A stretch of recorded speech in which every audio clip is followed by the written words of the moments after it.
can they salvage this? So far, it's been about as bad an offseason as you could imagine, Jerry. Can they salvage this by maybe even doing something that really they don't want to do, and that's just throw money at Kirk to try to get a PR win? Like, giving Jay Gruden a contract extension was like a weird thing. Maybe that was sort of signal to agents or front office people, but that didn't really move the fans. I mean, Jay's record, frankly, didn't really deserve an extension. So that didn't really do anything.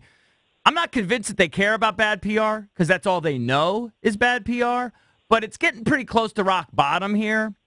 Could they actually be in that unique situation where they actually have to do something they totally don't want to do, and that is just throw money at a guy that they're not 100% sold on just to kind of try to salvage some sense of normalcy here? Is that possible? Could that play out? No, I think making reactionary moves like that goes against what you vetted in terms of your football decisions to get some positive PR is exactly why you're in this vicious cycle. Mm-hmm. You have to make the good, sound decisions that you've spent months working on. The off-season plan, you spend the entire season putting it together, evaluating your team, evaluating what's going to be out there, evaluating the draft. You have to go out now and you have to execute your plan. The good news about it is that Scott McCloughan was a part of all these plans that you've made. So even though you're not going to be able to use his agility in decision-making as things start to happen, this guy that you thought you could get goes here, this guy goes there, you're not going to be able to have Scott's mind in working and executing the plan on the fly. But you do have the general thoughts that he has put together and others in the organization have put together. This thing, despite all this drama that we've reported, that we've been talking about, somehow this thing worked and helped them make progress for 2 years.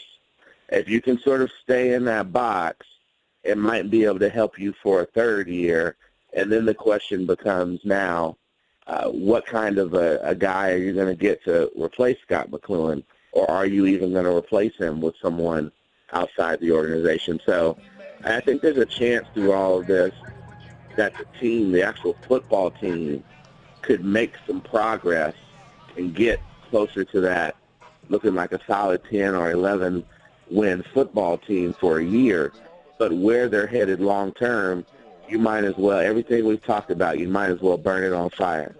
Yeah, do you think Bruce Allen and Dan Snyder even go through the motions of hiring another GM who would be neutered from day one? Because McCloughan, it's just come to light recently, he didn't have as much power as we thought he did.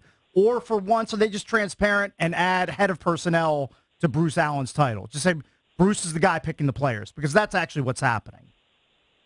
Yeah, well, this is the structure, and I think they will add a football personnel person within it, but and call him the general manager. But there'll be no more illusions about who's making the final call, really. And then it's ultimately whether someone from outside in the league wants to step into a situation like this.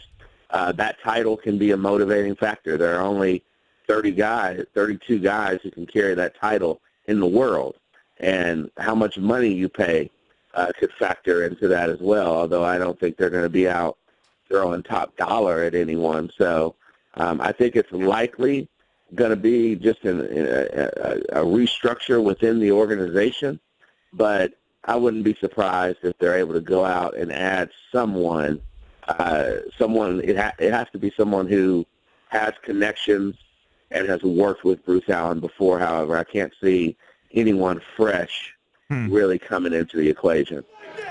Right. All right. I just want to get back to the Kirk situation. One of the things that I gleaned from the Mike Jones, Liz Clark, Master Tesfastian article this morning that I thought was interesting and was kind of new. A lot of that we had all heard, a lot of these rumors sort of behind the scenes. But the part that was actually new to me was this narrative that Scott was actually potentially a pro-Kirk guy, and that he was maybe telling people behind the scenes that he would have gotten this deal done last year, but it was Bruce and Dan. They didn't like that.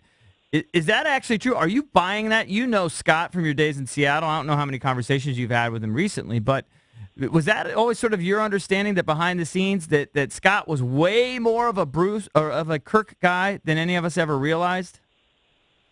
I think the way to categorize it is that Scott was a leave well enough alone guy that as someone, a talent evaluator who comes in doesn't want to have a $24 million a year, let's say, piece that's not elite, kind of hogging the salary cap. But like it does create special issues for you as you're building your team, and he's very mindful of that. But he's also mindful of, hey, these quarterbacks don't grow on trees. We got a good one who functions a lot of the times as a very good one in Jay Gruden's system. Let's not take a step backwards. And McLaurin had even said it on the record last year. He said, hey, if we have to overpay him, we have to overpay him.